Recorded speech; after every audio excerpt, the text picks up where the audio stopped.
Hello friends, एक बार फिर से स्वागत है आप सबका निधि लॉ क्लासेस में। आज हम पढ़ेंगे section 9 of the Indian evidence act. अभी तक हमने 5, 6, 7, 8 तक देख लिया। अब हम देखेंगे कि सेक्शन 9 में कौन से फैक्ट्स रेलिवेंट हो जाते हैं। हेडिंग दी हुई है फैक्ट्स नेसेसरी टू एक्सप्लेन और इंट्रोड्यूस रेलिवेंट फैक्ट। पर जब अंदर पढ़ते हैं तो केवल रेलिवेंट फैक्ट ही नहीं, फैक्ट इन इशू को भी एक्सप्लेन या इंट्रोड्यूस करते हैं। जो फैक्ट वो सब भी इस सेक्शन में आकर रेलिवेंट हो जाते हैं। तो हमने इसे एक चार्ट के तौर पर जो सेक्शन का मेन कंटेंट है धीरे धीरे पॉइंट वाइज लिखा है, जिससे कि आपको धीरे धीरे समझ आता रहे। आप बेयर एक्ट लेके बैठेंगे तो आपको ज़्यादा समझ आएगा। अब है पहली बात कि व्हाट इज़ रेलिवेंट, क्या रेलिवेंट बना रहे हैं, किस रेलिवेंट सी की बात कर रहे हैं हम सेक्शन 9 में। तो हम किसको रेलिवेंट कर रहे हैं, किसी फैक्ट को करेंगे। जाहिर सी बात है, कोई भी फैक्ट होगा वो रेलिवेंट हम बनाएंगे।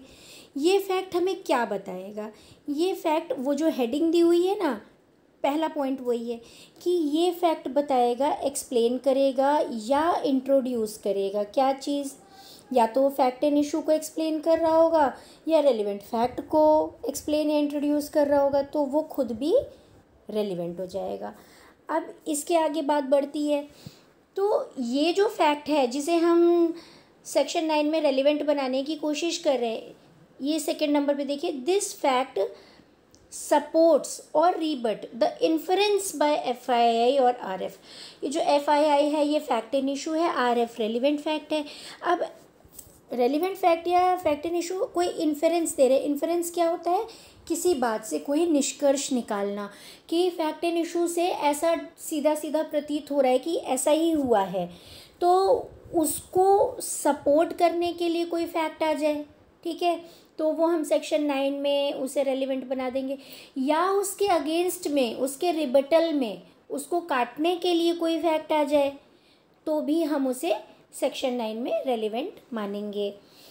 अब आता है कि तीसरा पॉइंट, दिस फैक्ट, जो फैक्ट जिसे हमें सेक्शन 9 में रेलिवेंट बनाना है। दिस फैक्ट जो लिखा है मतलब कि जो हमें सेक्शन 9 में जिसे रेलिवेंट बनाना है।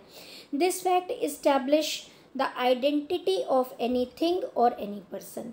आइडेंटिटी किसी पर्सन की जब कोई फैक्ट बताता है, यहाँ पे आइडेंटिटी रेलिवेंट होनी चाहिए। हमें आइडेंटिटी जो है वो रेलिवेंट है, वो प्रूव करनी है। तो वो रेलिवेंसी जो है वो किसी और फैक्ट से अगर इस्टेब्लिश हो रही है आइडेंटिटी किसी पर्सन की, जैसे हम इसी सेक्शन में आइडेंटिफिकेशन परेड होता है, ठीक है। आइडेंटिफिकेशन परेड, जब परेड का नाम आ जाए तो पर्सन के लिए यूज़ होता है, जिसमें कि विटनेस को कई सारे लोगों के बीच में से अक्यूज़ को पहचानना होता है अपनी मेमोरी के आधार पे। ये यूजुअली कराया जाता है विटनेस की वेरासिटी भी चेक करने के लिए कि उसको वाकई सब कुछ याद भी है कि नहीं है। तो आइडेंटिफिकेशन परेड ये कराई जाती है। अगर किसी चीज़ का आइडेंटिफिकेशन है तो वो भी यहाँ पे रेलिवेंट हो जाएगा। अच्छा, यहाँ पर एक चीज़ है कि 2 केस लॉज हैं इस बारे में कि जो आइडेंटिफिकेशन परेड होता है वो किस प्रकार का एविडेंस है। वो कोरोबोरेटिव टाइप का एविडेंस है, सब्सटैंशियल नहीं है। मतलब कोरोबोरेटिव एविडेंस क्या होता है, जहाँ पे हमें दूसरे एविडेंसेस से उसको संपुष्ट करना पड़ता है, मतलब उसकी मदद, वो एक मेन एविडेंस नहीं है, वो किसी और सब्सटैंटिव मेन एविडेंस को प्रूव करने में वो भी हेल्प कर रहा है, तो वो कोरोबोरेटिव एविडेंस होता है। तो आइडेंटिफिकेशन परेड अपने आप में एक कोरोबोरेटिव एविडेंस है। ये बात आई थी MT. Shinde versus state of Maharashtra 1974, और इसी के ऊपर ही एक और केस लॉ है राम बाबू वर्सेस स्टेट ऑफ यूपी 2010 का। तो ये हमारा था थर्ड पॉइंट। अच्छा, आइडेंटिफिकेशन आप देखेंगे, अगर आप थोड़ा सा चीज़ों को लिंक करके चलेंगे तो आपको किसी सब्जेक्ट को होल समझने में आसानी होगी। तो मैं थोड़ा सा यहाँ पे हिंट कर देती हूँ, जैसे कि सेक्शन आपका जो है 45 है एविडेंस में, वो भी आइडेंटिफिकेशन से रिलेटेड है, और सीआरपीसी में 54A और 291A भी आइडेंटिफिकेशन से रिलेटेड है। वहाँ पर भी हम पढ़ते हैं इसके बारे में। अब अगर उन सेक्शंस के बारे में अभी जाएंगे तो बहुत डिटेल्ड हो जाएगा, तो इसलिए अभी के लिए आप केवल नोट कर सकते हैं कि CRPC में 54A और 291A और एविडेंस में 9 के अलावा सेक्शन 45 भी है। ठीक है, अब हम आते हैं इसके नेक्स्ट पॉइंट पे कि ये जो फैक्ट हमें सेक्शन 9 में रेलिवेंट बनाना है, ये कोई कंफर्म करता है टाइम या प्लेस। कोई रेलिवेंट फैक्ट या फैक्ट इन इशू हुआ, जैसे कोई मर्डर हुआ, तो वो ऑटोप्सी से या उसे पोस्टमार्टम से जब पता चलता है कि ये 2 दिन पहले हुआ, तो ये फैक्ट कंफर्म कर रहा है टाइम का, या कोई चीज़ कंफर्म कर रही है, फिक्स कर रही है कि इसी प्लेस पे हुआ था, तो ऐसी बात, ऐसा फैक्ट भी रेलिवेंट हो जाएगा सेक्शन 9 में। फिर आता है कि दिस फैक्ट जो हमें रेलिवेंट करना है सेक्शन 9 में, शोज़ रिलेशन ऑफ पार्टीज़।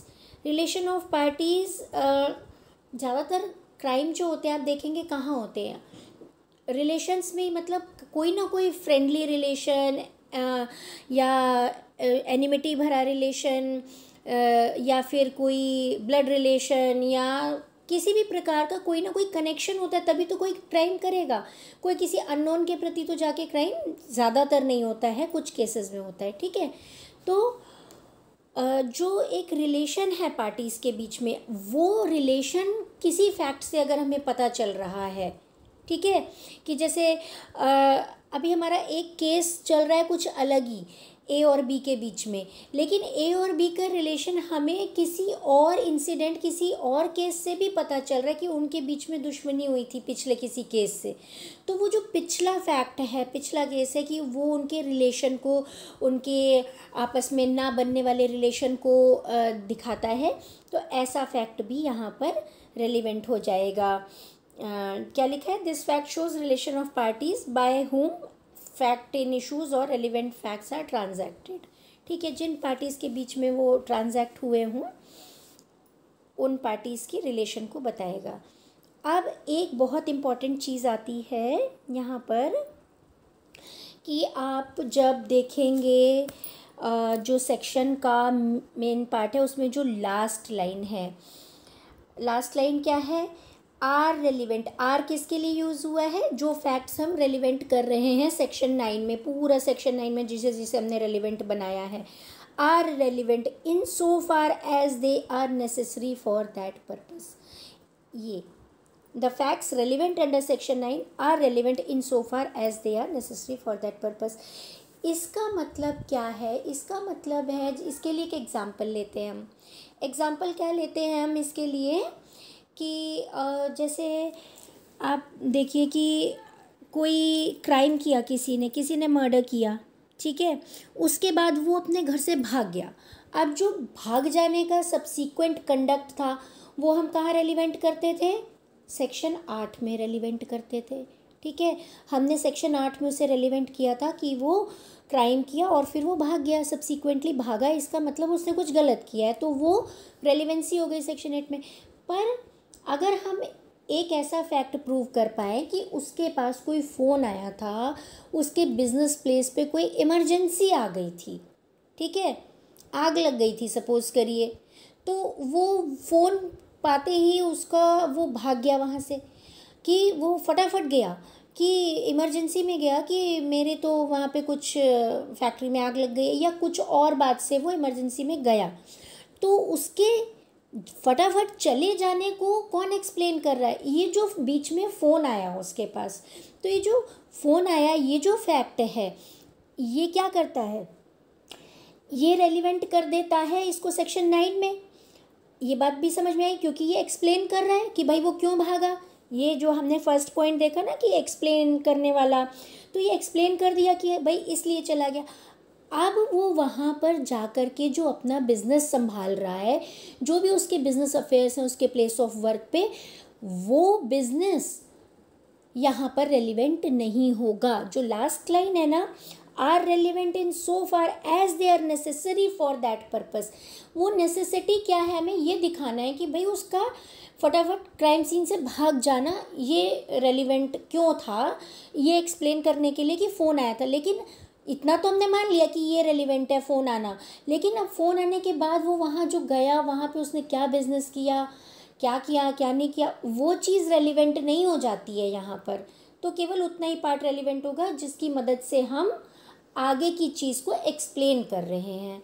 ठीक है, ये चीज़ हो गई। अब इसमें 6 इलस्ट्रेशंस हैं और बहुत इम्पॉर्टेंट है, एक बारी आप उन्हें देखिएगा। सब एक्सप्लेन करने के लिए या इंट्रोडक्शन से रिलेटेड, और एक जो मैंने अभी आपको बताया कि so far as they are necessary for that purpose, ये इलस्ट्रेशन सी के लेटर पार्ट में दिया हुआ है। जो सी का लेटर पार्ट है, the details of the business on which he left are not relevant except in so far as they are necessary to show that the business was sudden and urgent. तो इस तरीके से आप एक दो इसके और मैं आपको एग्जाम्पल बता देती हूँ, देख लीजिए क्या है इसमें। देखते हैं हम, एक ये एग्ज़ाम में आया हुआ है illustration E. A accused of theft is seen to give the stolen property to B. A ने क्या किया, जिसके ऊपर चोरी का इल्ज़ाम है, उसने चोरी की हुई प्रॉपर्टी क्या करी, बी को दी। और बी ने क्या करी, ए का दोस्त था बी, ए ने गया अपने बी दोस्त बी को दे दिया। बी ने सोचा मैं क्या करूँगा रख के, चलो ए की वाइफ को दे देता हूँ, भैया मुझे छुट्टी मिले। तो वो गया, उसने उसकी वाइफ को दे दी। और बी ने क्या कहा कि ए ने कहा कि तुम्हें इसे छुपाना है, मतलब क्योंकि उसको पता था चोरी का है, बी को ही पता था। तो ये जो बी का स्टेटमेंट है ये रेलिवेंट है, क्यों, क्योंकि ये एक्सप्लेन कर रहा है किसी फैक्ट को which is the part of the transaction. तो ये एक्सप्लेनेटरी हो गया ये फैक्ट, इसलिए ये रेलिवेंट हो गया। तो आई होप आपको समझ में आया होगा। अगर आप इसका फर्स्ट वाले का स्क्रीनशॉट लेना चाहें तो ले सकते हैं, और कोई आपकी क्वेरी है, कोई क्वेश्चन है तो ज़रूर पूछिएगा, I will try to solve it. और पसंद आया तो ज़रूर लाइक करिए, शेयर करिए, सब्सक्राइब करिए। Thank you.